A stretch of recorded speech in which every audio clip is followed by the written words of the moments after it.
Jelang puncak ibadah haji, Masjidil Haram terus dipadati jemaah dari seluruh negara. Hingga saat ini pengetatan akses masuk dalam dan luar kota Mekah masih dilakukan. Berikut informasi Renggi Putrima dari Mekah, Arab Saudi selengkapnya.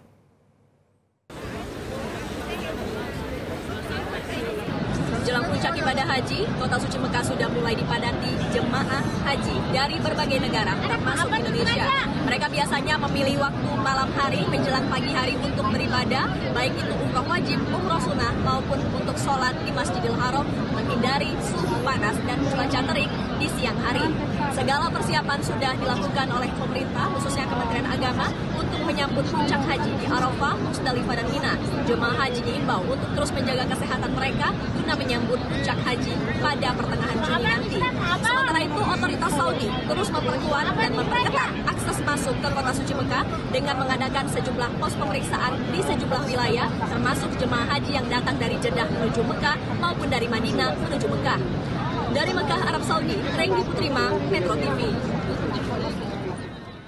Jelajahi cara baru mendapatkan informasi. Download Metro TV Extend sekarang.